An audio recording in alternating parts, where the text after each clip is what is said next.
हरे कृष्णा, राधे राधे। आज हम आपको वैशाख मास का 23वां अध्याय सुनाएंगे। श्री सूत जी बोले, अब मैं इस पाप नाशक महात्म्य का वर्णन करता हूँ। माधव मास में शुक्ल पक्ष की अक्षय तृतीया के दिन जो सूर्योदय से प्रातःकाल स्नान करते हैं वे संपूर्ण पापों से छूटकर विष्णुलोक को जाते हैं।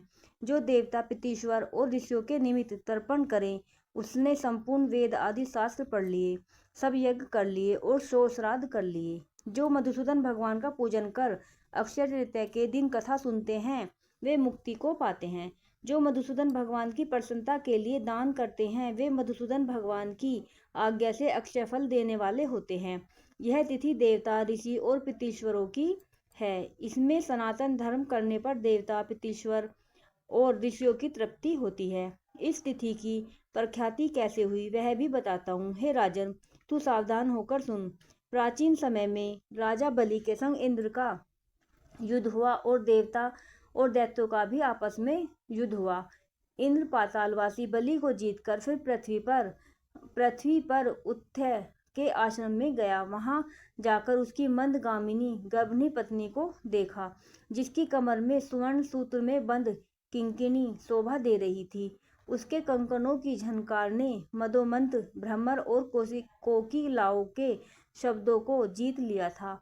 अनेक प्रकार के वस्त्र धारण किए वह मधुर भासिनी और मंद मंद हास्य सुयुक्ता शोभा दे रही थी। उसके कुंभ सदृश पीना कुचों के अपूर्व शोभा हो रही थी। विकसित कमल के समान उसका मुख और नील के समान उसके नेत्र थे। केतकी के उदर के समान पीत और मनोहर गालों वाली, परिश्रम में श्वास भरती हुई दिनाक्षी पर्णकुटी की ओर मुख किए थी। उसे पर्यक पर शयन करती हुई देख इंद्र को मोह उत्पन्न हुआ। वह बलपूर्वक उस गर्भिणी स्त्री से भोग करने लगा। तब गर्भस्थ पिंड ने अपने गिरने के भय से दुखी होकर अपने पांव से योनि मार्ग को ढक दिया, जिससे इंद्र का वीर्य पृथ्वी पर गिर पड़ा।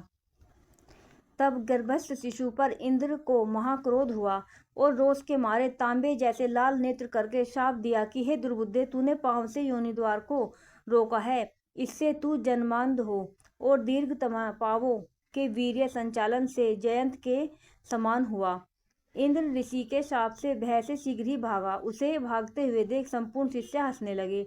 तब वह लज्जा के मारे पहाड़ की कंदरा में जा घुसा और वहां बैठकर उग्र तप करने लगा। जब इंद्र लज्जा के मारे कंदरा में जा घुसा तो राजा बलि और उसके साथी दैत्यगण गुप्त दूतों द्वारा भेद लेकर देवताओं पर आक्रमण करके अमरावती पुरी, दिक्पालों की विभूति और सम्रादि तथा स्वामी रहित देवताओं के राज्य का बलपूर्वक भोग करने लगे। तो अग्नि आदि सब देवता अपने रक्षक को न देख बृहस्पति के पास जा इंद्र का वृत्तांत पूछने लगे कि हमारा स्वामी कहाँ है। स्वामी के बिना हमारे राज्य पर दैत्यों ने आक्रमण किया है। हे विभो, बहुत दिन बीत गए, इंद्र क्यों नहीं आते। हे महाराज, हमें बताओ, जहाँ इंद्र हो हम वहीं जाकर प्रार्थना करें। इस प्रकार जब देवताओं ने पूछा कि बृहस्पति बोले, रसातल में बलि को जीतकर इंद्र उत्थय के आश्रम में गया और वहां उत्थय की स्त्री से बलपूर्वक संभोग किया। इस पर उसके शिष्यों ने बड़ी निंदा की। इससे लज्जा के मारे वह स्वर्ग में नहीं आया और पर्वत की गुफा में घुस गया। वहीं पर सची सहित निवास करता है और अपने किए हुए कर्म पर चिंता कर रहा है। बृहस्पति के ऐसे वाक्यों को सुनकर अग्नि आदि सब देवता इंद्र को ढूंढने और प्रार्थना करने के लिए मेरु पर्वत की कंदरा में पहुंचे। कंदरा में बैठे हुए इंद्र को देख उसके बल वीर्य का प्रकाश करने वाले लोक विख्यात स्त्रोतों से उसे प्रसन्न करने लगे। हे इंद्र, हे सब देवताओं के स्वामी, तुमको नमस्कार है।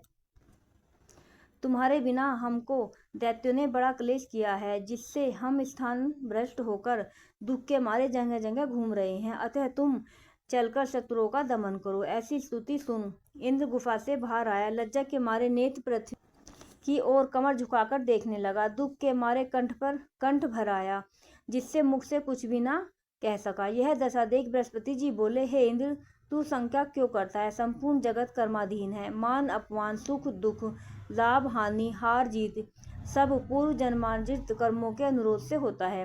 प्राणी कर्मों के अनुसार चलते हैं। देव योग से काल पाकर दुख अपने आप उपस्थित होता है। बुद्धिमान मनुष्य दुख पड़ने पर कुछ चिंता नहीं करते और सुख से प्रसन्न नहीं होते। इसलिए तुमको यह दुख प्रारब्ध से ही मिला है। हे इंद्र, इस दुख को पाकर तुम्हें सोच करना उचित नहीं। गुरु की बात सुन इंद्र ने कहा कि हे मानंद, पर स्त्रीगमन के दोष से मेरा बल, वीर्य, यश, मंत्र शक्ति, शास्त्र शक्ति, विद्या शक्ति सब नष्ट हो गई। इन सबको खोकर मैं यहाँ गुप्त निवास कर रहा हूँ। इंद्र की यह बात सुन बृहस्पति सहित सब आपस में उसको फिर बल देने का विचार करने लगे। तब बृहस्पति जी कहने लगे कि मधुसूदन भगवान के प्रिय वैशाख मास में सभी तिथियां बड़ी पुण्य रूप हैं। इसमें शुक्ल पक्ष की तृतीया अक्षय तृतीया है। जो इस तिथि में श्रद्धा पूर्वक स्नान आदि दान आदि करता है, निसंदेह उसके सहस्त्रों पाप नष्ट हो जाते हैं तथा बल, वीर्य और ऐश्वर्य अत्यंत बढ़ते हैं। अतएव अक्षय तृतीया के दिन बलि के बैरी इंद्र द्वारा स्नान दान आदि सत्कर्म कराने चाहिए, जिससे उसका हित साधन हो, जिसके प्रताप से इंद्र में विद्या और मंत्र शास्त्र में पूर्वत शक्ति हो जाएगी। बल, वीर्य और यश भी पूर्वत बढ़ जाएगा। देवताओं समेत बृहस्पति जी ने ऐसा विचार कर इंद्र से वैशाख के धर्म कराए।